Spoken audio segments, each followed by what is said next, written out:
discussing now the idea, the halakha of the different cups that we need to use, what the halachot that pertain to the cup that we make Kiddush on. So first and foremost, the Kiddush cup, kosai Kiddush, needs to be shalem, naki, and at least a revi'it. It needs to be complete. The cup of Kiddush should not be chipped, broken, cracked. It should be something nice, something complete. And most importantly, at least have a revi'it of volume that can fit inside of it. Now, what's the revi'it? This is a machloka that we speak about a lot around Pesach time, but it applies here as well because we say Kiddush every week, and we have to make sure that the cup can hold the revi'it.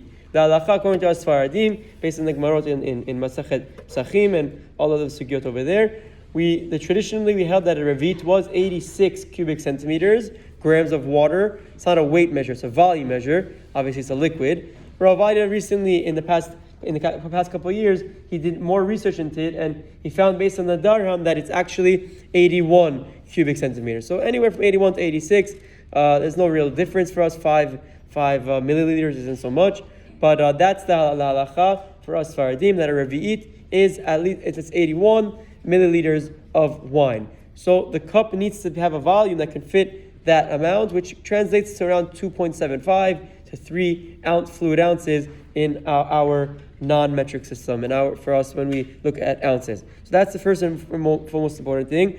And if the cup doesn't have a revi'it, if it's not able to fit a revi'it, you cannot make Kiddush on it, and it doesn't work towards Kiddush. That's the most important thing. Everything else, you should make sure that the cup is also clean. You should wash it from the inside, wash it from the outside. Al pi Kabbalah, based on the Sod, they also have the minhag to rinse the cup always before saying Kiddush. Even if it's clean, they rinse the cup and then they fill it up with wine or grape juice for Kiddush. Now, what about a disposable cup or a plastic cup? This is a big machloket amongst the contemporary poskim. There are many poskim who don't allow using one disposable cup because they don't view it as proper kavod. Some don't view it as they don't think it has a Torah kli. There's many different reasons in the Achronim why they wouldn't permit using one cup, which is where the whole idea of double cupping began. To make it 2 cups, now it's something more hesabi, something more real, and you can make Kiddush then. Rav Vaida disagrees and says even 1 cup, a plastic cup, it's a cup, it has the Torah kli, it's considered a utensil, therefore would be allowed definitely for Kiddush. Rabbi Chaim, if need be, agrees with Rav Vaida and explains if you have a plastic cup, that you don't need to double cup it. If there's no necessarily requirement, if you want to, because of all the poskim, you may, but there's no necessary requirement to do so. This refers to plastic, paper, any type of disposable cup. The whole, but nevertheless, the idea of ze'eli v'anvehu, where we would try to glorify and beautify the mitzvot, still does apply. So at home, when you're doing Kiddush, ideally you should have one nice Kiddush cup that you use every week for Shabbat.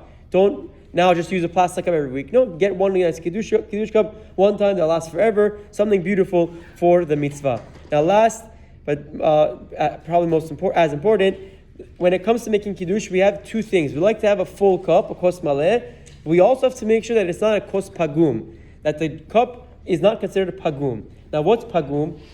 Pagum is literally, if it was used before and it was drank from, it becomes pagum, tainted, quote unquote. Doesn't necessarily mean that it's dirty. It just means that this cup was already used. This Kiddush cup was used for Kiddush, and someone drank it. So how do you fix that problem? How do you resolve it? Very simple. By pouring some water or pouring some wine back into the cup, you fix that issue of pagum, of being unfit for Kiddush, and you can therefore make Kiddush with it again. So la'alacha, if they're making Kiddush in Bet Knesset or in Kanisa, and you missed it, and you still see the cup that's full, you should ideally come and, let's say, pour a little bit into the Kiddush cup. Now that it's back and full, or even it's now considered not pagum anymore, you can now make Kiddush again and fulfill your obligation of Kiddush.